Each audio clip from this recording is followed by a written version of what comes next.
Bonjour à tous mes amis et collègues de la Société tunisienne de pathologie infectieuse. Merci pour cette opportunité pour parler de l'immunité anti-SARS-CoV-2 et vaccination. Avant de commencer, je voudrais juste faire une petite déclaration dans le sens où je n'ai pas de lien d'intérêt avec les différentes compagnies que je vais peut-être citer au cours de cette présentation.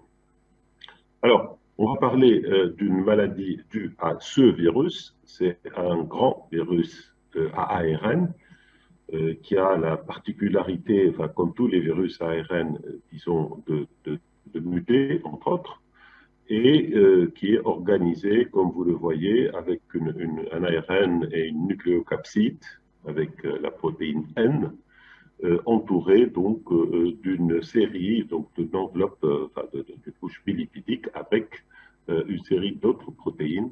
La protéine d'enveloppe, ne sont pas très nombreuses, la protéine de membrane et la fameuse spike qui sert au virus comme récepteur pour se fixer et pour infecter les cellules hôtes qu'on va voir sur cette diapositive.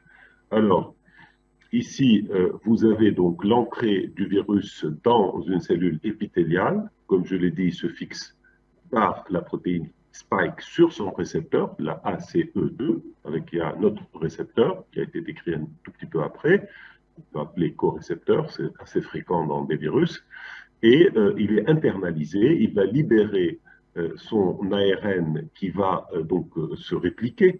Il va aussi, avec l'ARN, il va aussi, en plus de la réplication, il y a la transcription d'une série de protéines. Il y a celles qui sont connues, il y a d'autres qu'on appelle ORF pour Open Reading Frame, donc un certain nombre de ORF, et toutes ces protéines, ensuite, les choses vont se passer dans le réticulum endoplasmique. Il y a un assemblage et le virus est ensuite exporté et sécrété ou excrété, enfin, il sort dans l'environnement sans affecter tellement, il n'y a pas de lit cellulaire, donc le virus sort et donc du coup la cellule épithéliale devient une usine à production de virus. Alors, en termes de réponse immune, et c'est notre sujet, et puis après on va passer à l'impact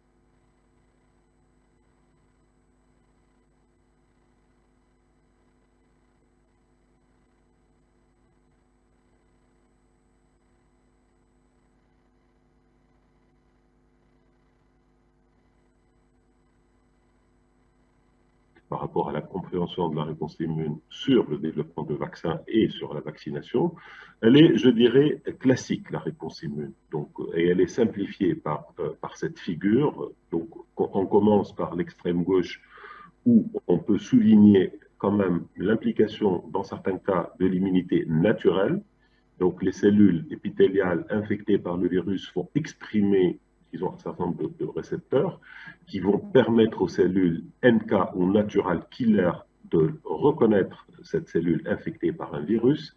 Et la cellule NK a la propriété de libérer ce qu'on appelle les perforines et granzymes. D'ailleurs, c'est aussi le mécanisme effecteur des TCD8+.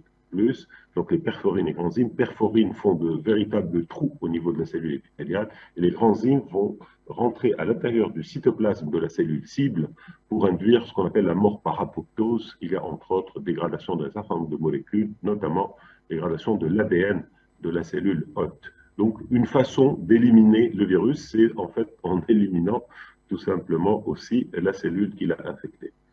Alors ensuite, on va passer à la réponse, ce qu'on appelle immune à mémoire adaptative. Et là, comme vous le savez, donc il y a les cellules dendritiques qui présentent l'antigène, qui ont cette propriété de cellules présentatrices de l'antigène professionnel. Alors, juste pour souligner ici qu'en général, cette réponse, les cellules dendritiques immatures passent des épithéliums, des muqueuses vers les organisations lymphoïdes, soit des organisations lymphoïdes sous-muqueuses ou dans les ganglions qui drainent les sites où il y a eu l'infection. Et c'est là où se déroule effectivement, où se monte, on va dire, la réponse immune. Bon, elle est schématisée ici sous l'épithélium. Alors, ces cellules dendritiques vont présenter l'antigène associé à ce qu'on appelle les molécules du complexe majeur d'histocompatibilité de classe 1 et de classe 2. les peptides associés aux molécules de classe 1 sont présentés au lymphocyte T CD8+, ici il y a une reconnaissance par le TCR. Les peptides associés aux molécules CMH de classe 2 sont présentés au lymphocyte TCD4+. Il y a une activation, les cellules dendritiques elles-mêmes peuvent produire des cytokines pour permettre et amplifier l'activation des lymphocytes T en général. Les lymphocytes TCD4, une fois activés, et en fonction aussi de l'environnement, ce qu'on appelle cytokinique, on est dans des espaces très... Donc on n'est pas dans le sang, si vous voulez, au niveau des organes lymphoïdes, c'est par contiguïté. Les cytokines agissent sur des cellules qui leur sont proches géographiquement, on va dire, et il va y avoir, dans les meilleurs des cas, enfin, assez souvent, une orientation de la réponse TCD4+, vers le type, ce qu'on appelle TH1, c'est-à-dire les lymphocytes qui produisent notamment l'interféron gamma, qui peuvent activer d'éventuels macrophages qui ont phagocyté des virus, ou qui va aussi activer les lymphocytes TCD8+, c'est important, les cellules TCD4+, leur activation elle est essentielle parce qu'elles peuvent activer à la fois les TCD8+, qui elles-mêmes vont avoir un rôle effecteur dans l'élimination des cellules infectées par le virus, un peu comme pour les cellules NK, c'est une façon d'éliminer aussi le virus. Les cellules TH1 aussi vont activer et vont contribuer à la maturation des lymphocytes B, leur différenciation en plasmocytes et la production d'immunoglobulines, notamment des immunoglobulines de forte affinité. Alors pourquoi les immunoglobulines spécifiques de la protéine, enfin, ou des protéines virales? C'est parce que dans cet environnement, encore une fois, géographique limité, les lymphocytes B ont de fortes chances d'être en contact avec des antigènes du virus, et cette reconnaissance et cette activation se fait entre autres par la capacité qu'ont les lymphocytes B à présenter les peptides en association avec les complexes majeurs d'histocompatibilité de classe 2 aux cellules TH1 déjà activées, et ces lymphocytes B vont se mettre à produire des anticorps. Ces anticorps eux-mêmes peuvent bien sûr contribuer à l'élimination des virus et empêcher, dans ce cas, surtout si c'est ce qu'on appelle des anticorps neutralisants, la pénétration du virus dans d'autres cellules. Voilà. Donc ça, c'est, si vous voulez, le mécanisme global qui est un peu classique, on va dire. C'est un mécanisme dans lequel il y a un rôle à la fois d'une réponse innée, d'une réponse T, CD4+, qui va permettre d'activer les TCD8+, mais aussi les lymphocytes B, et une production d'anticorps. Donc on est dans une situation où on a besoin, et on va le voir tout à l'heure, à la fois d'une réponse anticorps et d'une réponse cellulaire. Alors, comme vous le savez, il y a des formes, donc ce qu'on appelle le Covid sévère, qu'on a vu, qui sont décrits, qu'on voit le plus souvent après un certain temps, après une semaine, 10 jours, entre 10 et 12 jours, et c'est là où en fait on voit des complications. Très souvent, d'ailleurs, ça correspond à une période où la charge virale baisse, mais ce qui est important, c'est que certaines particularités de ce severe COVID-19, c'est une charge virale importante au départ, soit un inoculum important, soit aussi, en fait, le temps ou le délai entre l'arrivée du virus et le développement de la réponse immune, qui prend un peu de retard et qui laisse le temps au virus de se répliquer pour atteindre une charge importante.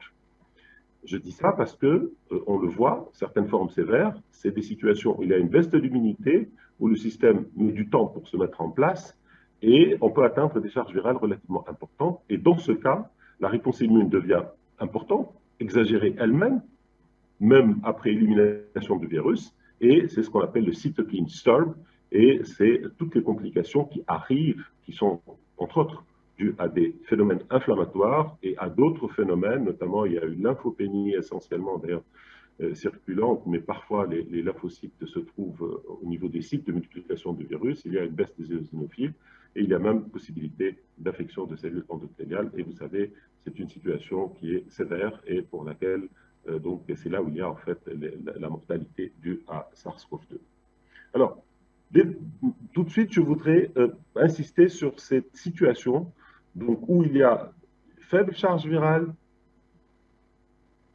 une réponse immune adaptée, on va dire, avec des effecteurs T et B qui se développent, qui vont permettre l'élimination du virus avec une clairance rapide et une maladie soit asymptomatique, soit paucisymptomatique. Et c'est la majorité des cas. Alors, l'autre forme, c'est une charge virale importante, où on parle de risque ou de comorbidité, mais j'ai tendance à les lier plus à un délai de l'arrivée de la réponse immune et même à charge virale identique, on va dire, dans l'inoculum. C'est un délai qui va permettre au virus de se multiplier un peu plus. Et là, on va arriver après à des situations de lymphopénie circulante, d'immunosuppression. Les lymphocytes B et T, parfois il y a ce qu'on appelle des stimulations polyclonales. Ils ne sont pas toujours orientés vers les antigènes et pour l'élimination du virus, mais parfois même on a vu de l'auto-immunité. Okay, et cette tempête de cytokines qui va entraîner une destruction tissulaire et de l'inflammation, et ça va être associé à des formes sévères ou des formes qui se prolongent. Alors, je vais passer, parce qu'on va revenir à la réponse anticorps. Maintenant, je vais un tout petit peu donner des preuves ou si vous voulez, les différentes publications qui nous ont amenés à constater comment est cette réponse immune au cours de la maladie. Là, on est en train de parler de la réponse anticorps au cours, après infection par SARS-CoV-2. Sans grosse surprise, il y a une bonne réponse anticorps. Vous les voyez dans ces figures. Donc, c'est des titres relativement importants d'anticorps, alors que chez le pré et avant la maladie, il n'y avait rien, ou quand on prend des sérums avant l'épidémie, donc c'est très faible. Ces anticorps donc, se voient à des titres parfois qui peuvent être importants. Chose aussi importante et qu'on va voir dans les différentes publications, on parle d'anticorps neutralisants. Donc juste pour aller très vite, les anticorps, c'est les anticorps habituellement normaux, on va dire qu'on voit, c'est les anticorps qui se collent sur des antigènes, qu'on peut détecter par différentes techniques, notamment les techniques ELISA, etc.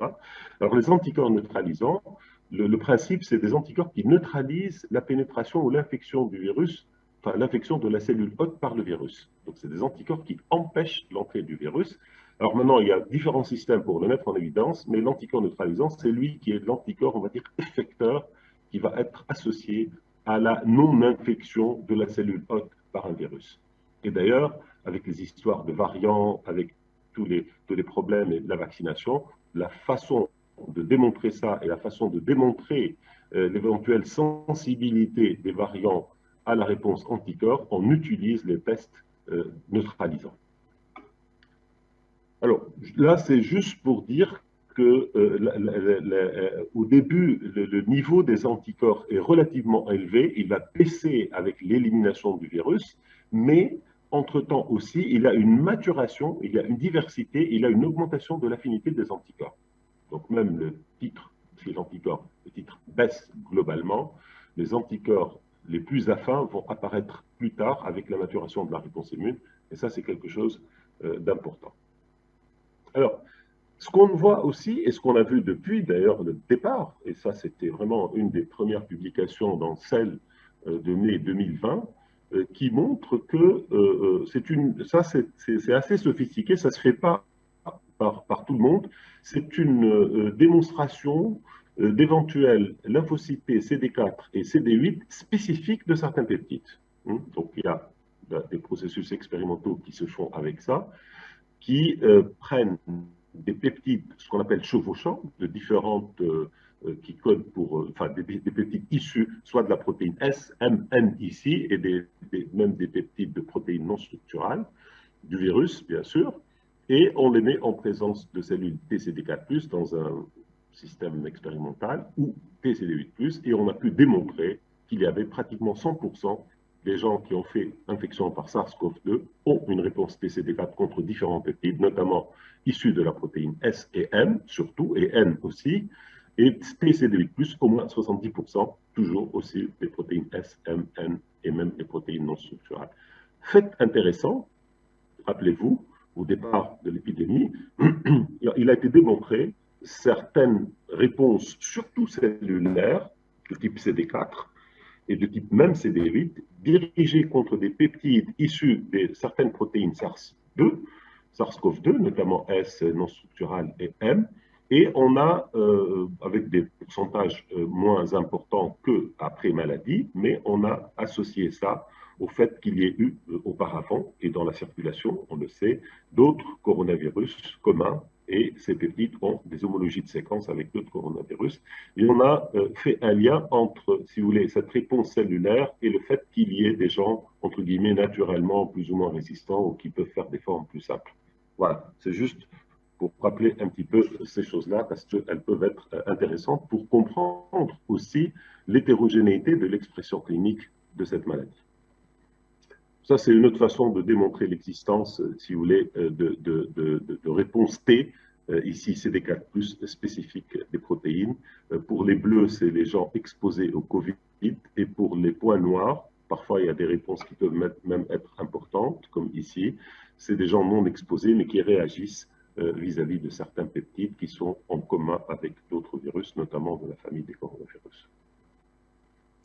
Alors, il y a 2 semaines, c'est une excellente publication qui se base sur plein d'études, sur la majorité des études qui se sont adressées justement à l'identification de la réponse TCD4+, et TCD8+, au cours du SARS-CoV-2, et on a une répartition, si vous voulez, des peptides et par rapport aux antigènes desquels ils sont issus.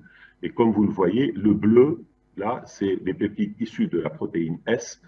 Ensuite, en rouge, il y a la protéine N, et il y a ensuite d'autres protéines du virus. Enfin, ce que ça veut dire, cette présentation, ça veut dire que la protéine S, elle est à la fois, elle peut être la cible d'une réponse anticorps avec des anticorps neutralisants empêchant la pénétration du virus dans la cellule hôte, et la protéine S peut aussi induire une réponse cellulaire T de type CD4 et CD8 de façon naturelle, au cours de l'infection naturelle. Ça, c'est très important, et on va passer au corrélat de protection. C'est important, pourquoi? Parce que quand on veut développer des vaccins, on regarde ce qui se passe. On est, pour SARS-CoV-2, dans une situation où la maladie, après guérison, induit une réponse immune qui est associée à la résistance à la réinfection.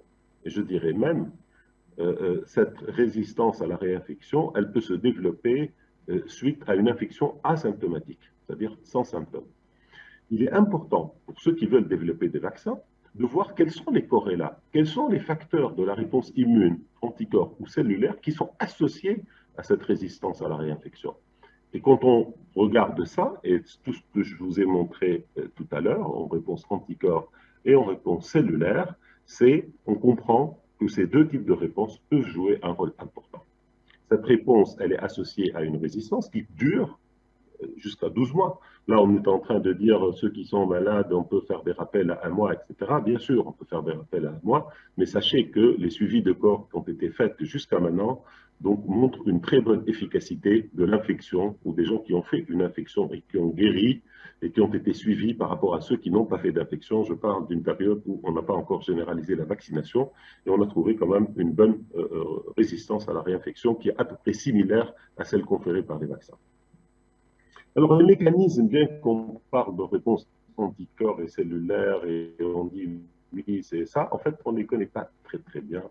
Et très probablement, les deux contribuent, mais on ne sait pas de façon très précise la part de chaque type ou de chaque mécanisme, et il y a des sous-mécanismes à l'intérieur, il y a les sous-classes d'immunoglobulines, il y a d'autres types de cellules effectrices T qui peuvent aussi jouer un rôle. On ne va pas aller dans tous ces détails maintenant, et on va passer au vaccin. Une fois qu'on a vu les corrélats de protection, c'est-à-dire ce qu'on veut induire, donc les équipes ont développé des vaccins dans le but d'essayer d'induire ces deux types de réponses effectrices pour induire une situation immunitaire qui est similaire, entre guillemets, à ceux qui ont fait la maladie et qui ont guéri.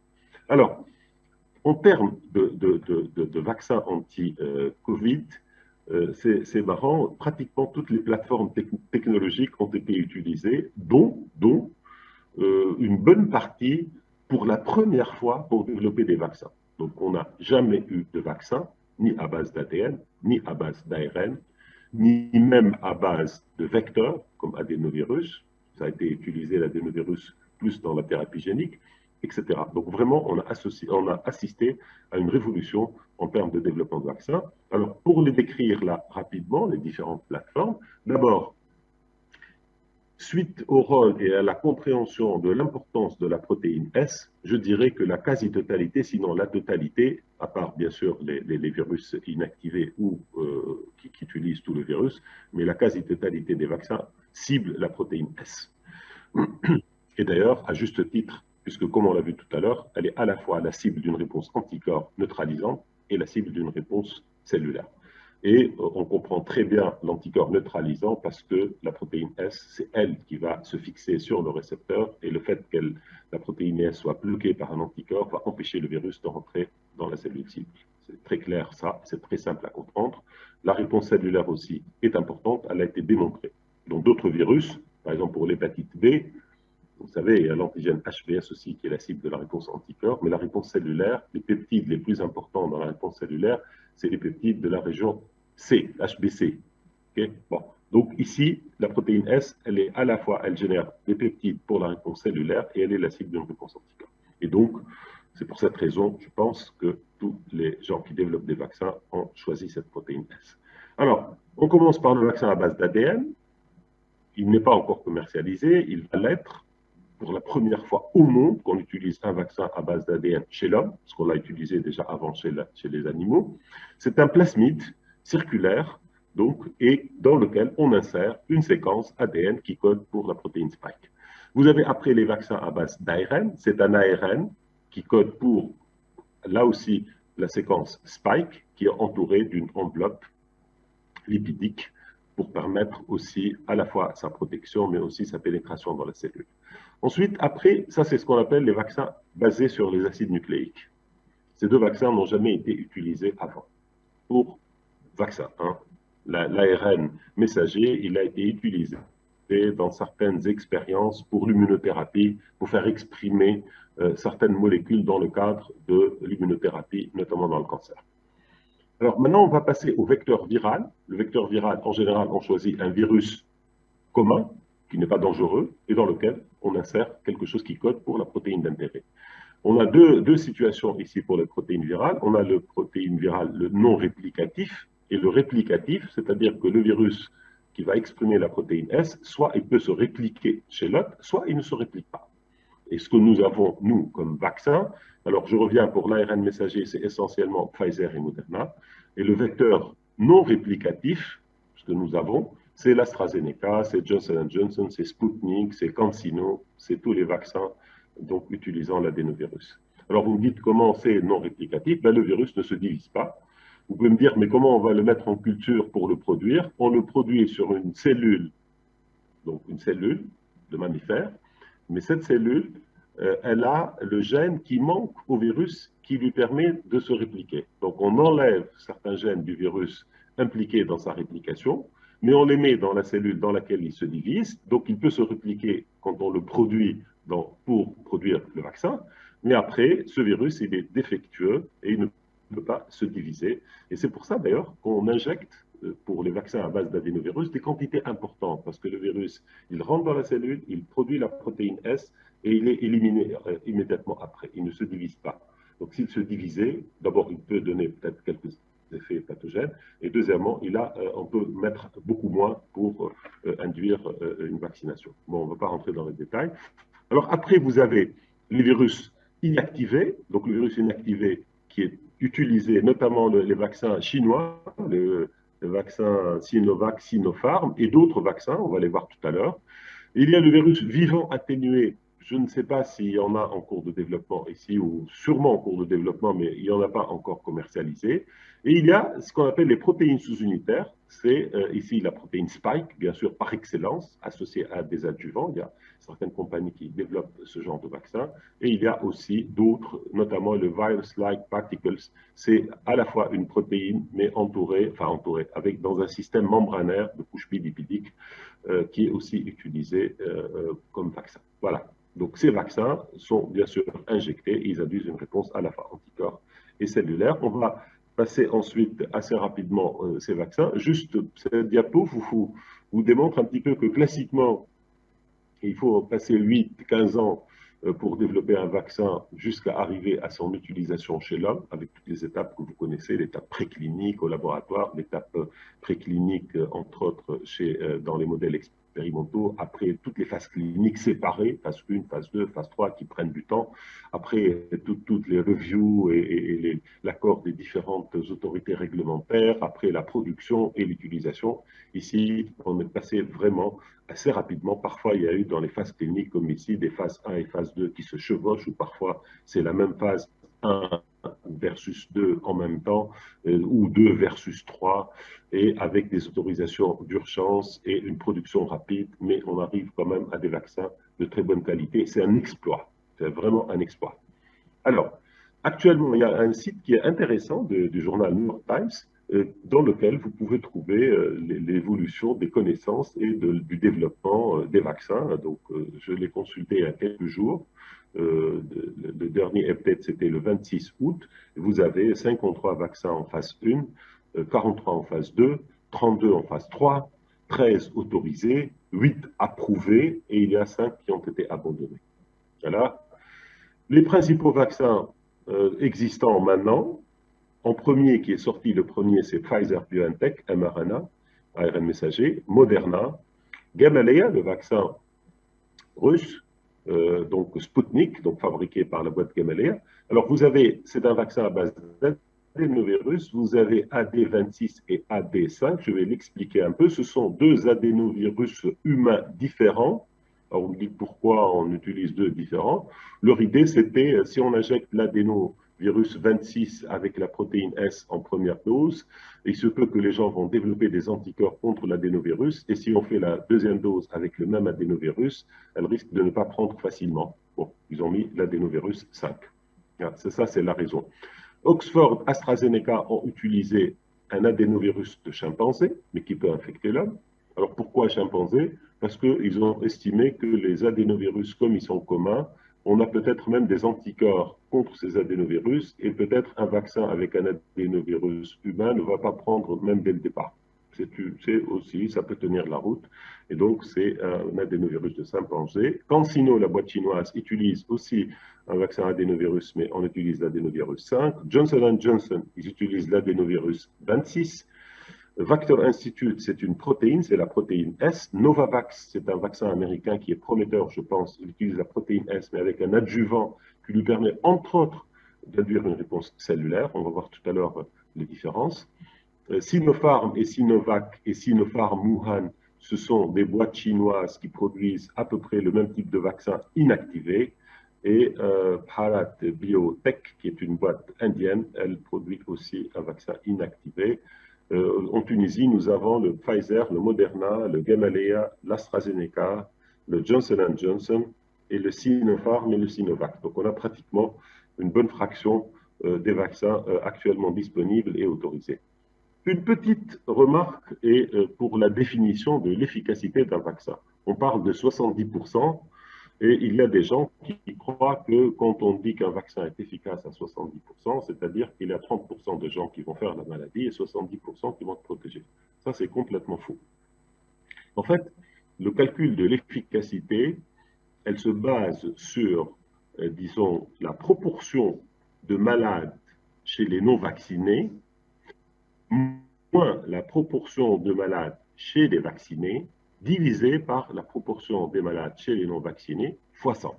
Un petit calcul. En général, on va dire sur 10 000 volontaires qui ont reçu le vaccin et 10 000 qui n'ont pas reçu le vaccin, sur les 10 000 qui ont reçu le vaccin, on va dire il y a eu 10 cas, et sur les 10 000 qui n'ont pas reçu le vaccin, il y a eu 100 cas.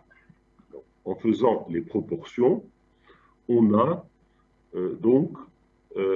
on a 10 d'un côté et 100 de l'autre. Donc 100 moins 10 sur 100 fois 100, c'est à peu près une efficacité de 90%.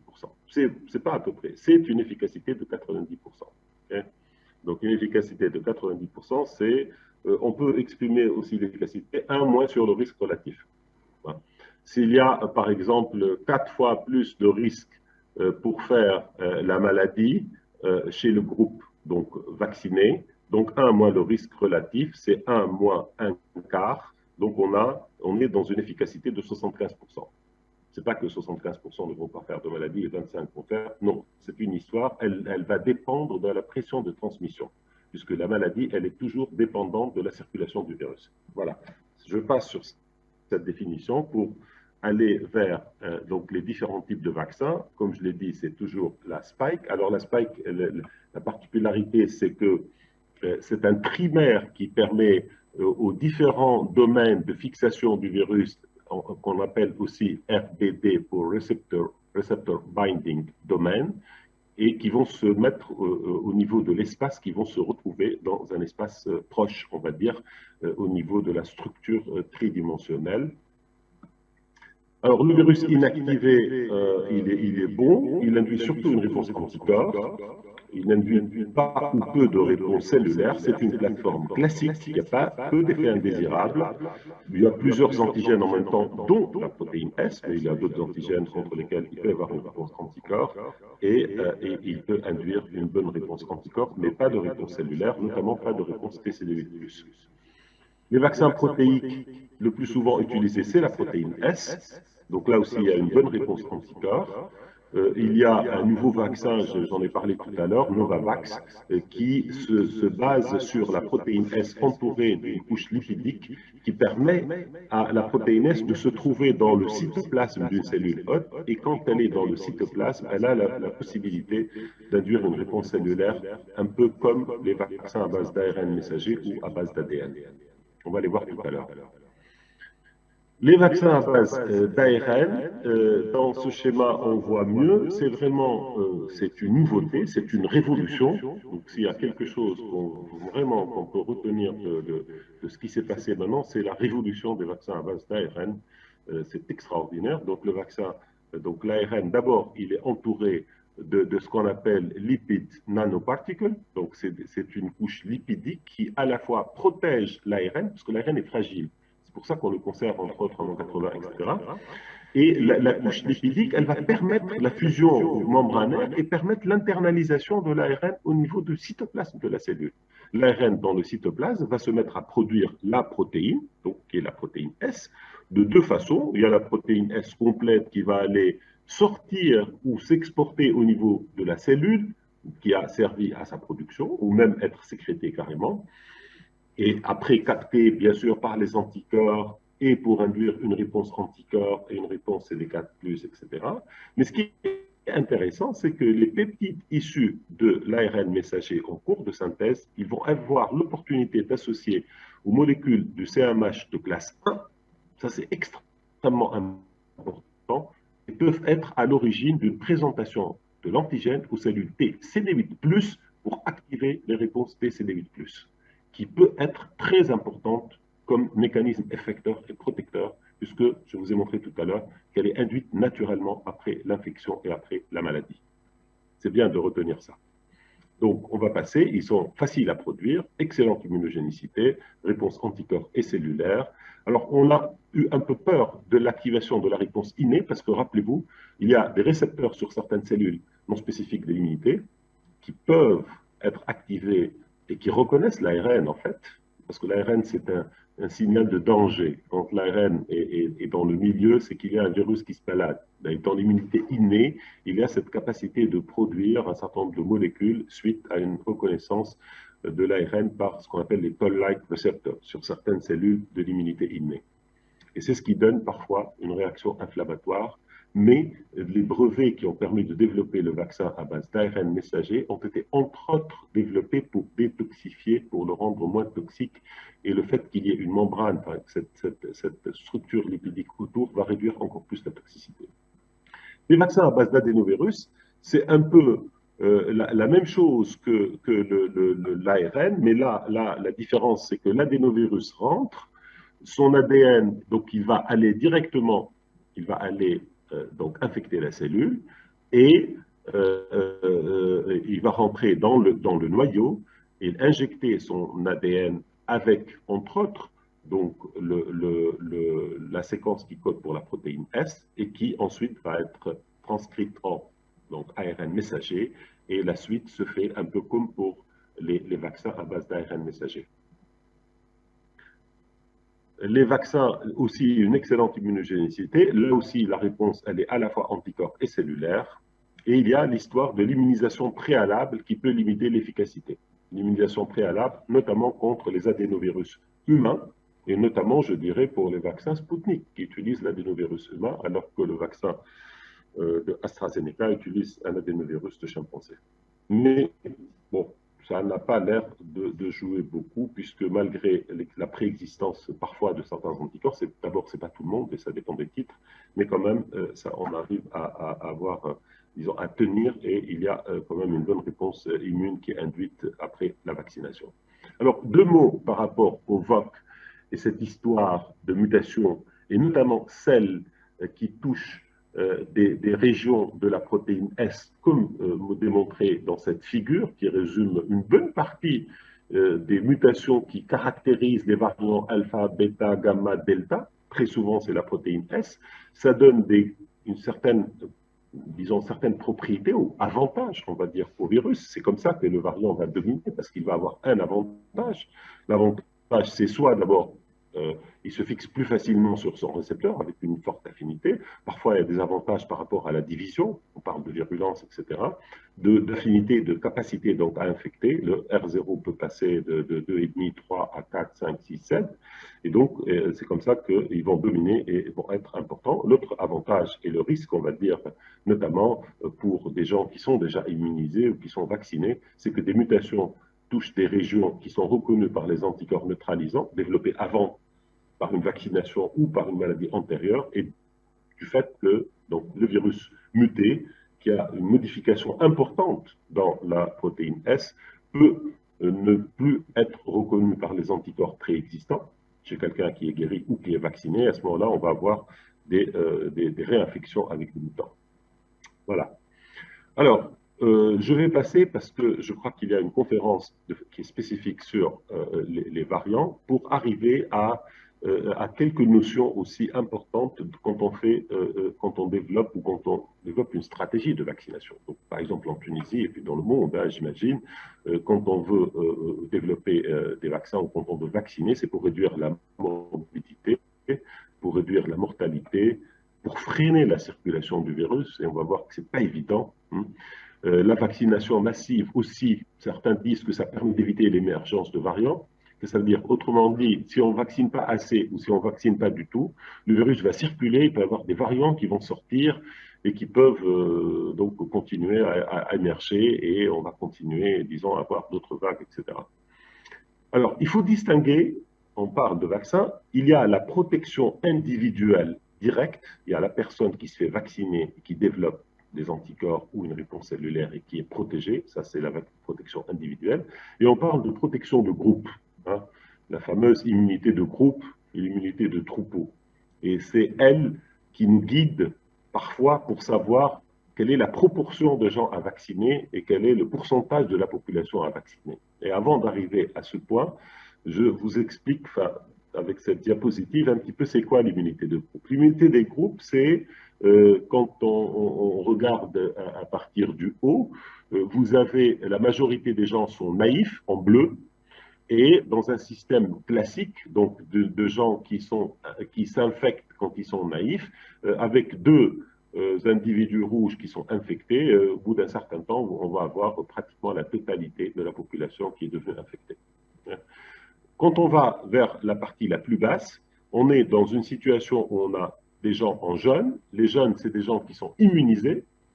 Et ici, quand on dit immunisé dans les systèmes et dans les modèles qu'on prend, c'est-à-dire qu'il est résistant à l'infection et à la maladie. Et donc, même quand il y a les deux personnes en rouge et même en présence d'autres personnes en bleu qui sont naïfs, il n'y a pas de distribution et dissémination du virus. Mais ça, l'hypothèse, c'est que les gens qui sont immunisés ou ayant fait, donc, soit par vaccination, soit guéris d'une maladie, ne vont développer ni maladie, ni vont se faire infecter.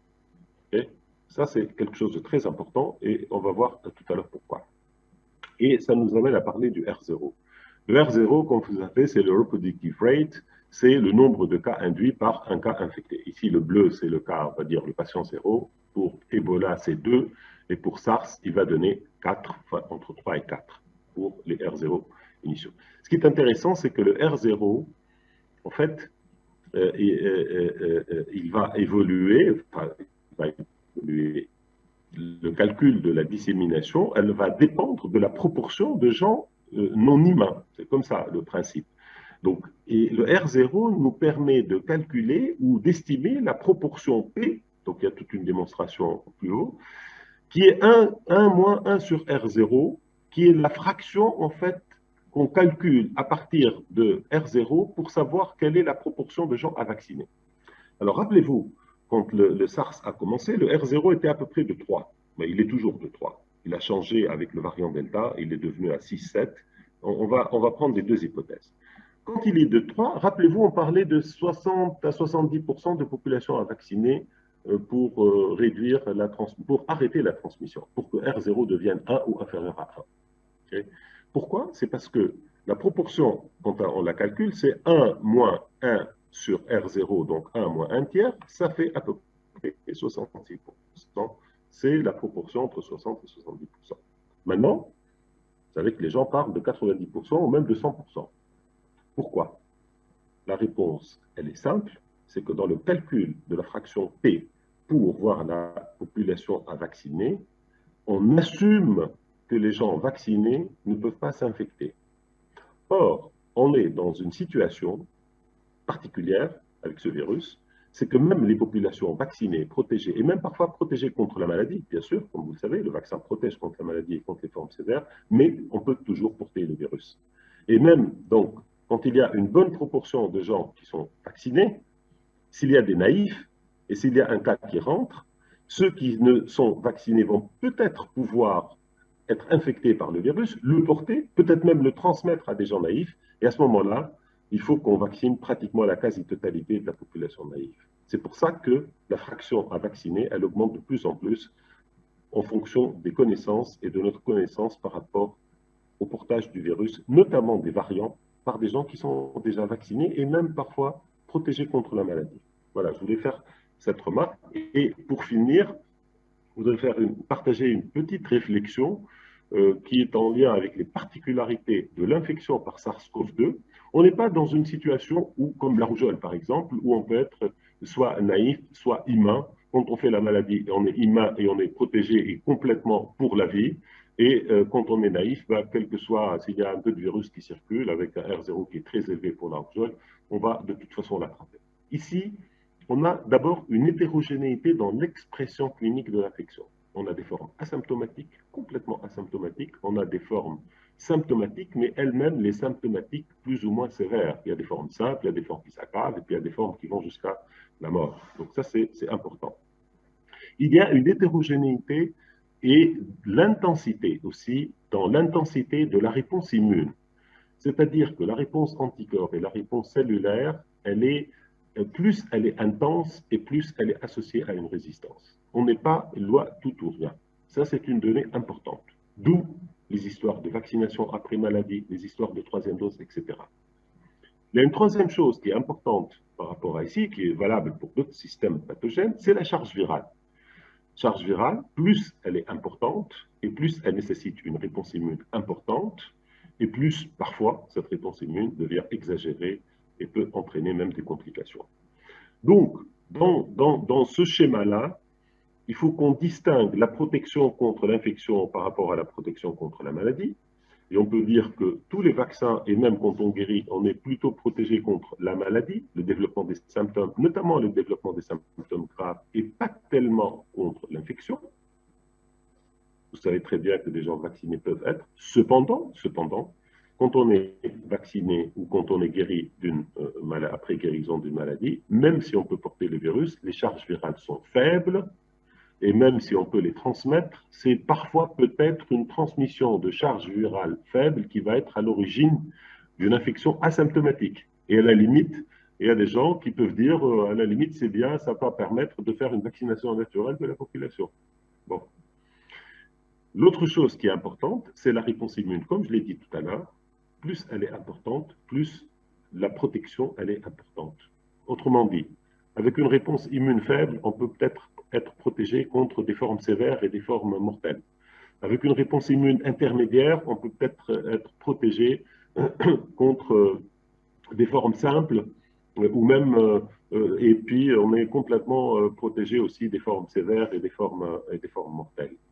Et avec une réponse immune très importante, on peut peut-être être protégé contre toutes les formes cliniques, mais aussi, probablement aussi, contre le portage du virus. Voilà. Donc, je tenais à faire ces petites réflexions parce qu'elles peuvent avoir un impact. Je prends un exemple. Hein. Le personnel de soins qui est vacciné, qui est exposé de façon très fréquente, parfois à des charges virales importantes, ben parfois, même s'il est complètement vacciné, même s'il a développé une bonne réponse immune, ben il peut y avoir un portage de virus. Il peut y avoir parfois même des formes simple, il peut y avoir des risques de contamination de l'environnement. C'est pour ça qu'il faut rester toujours prudent. Et il faut peut-être aussi accepter une troisième dose pour que cette réponse immune soit encore plus forte. Voilà, je vais finir par cette petite réflexion en vous remerciant et en vous disant que je suis à votre disposition pour répondre à d'éventuelles questions. Merci beaucoup.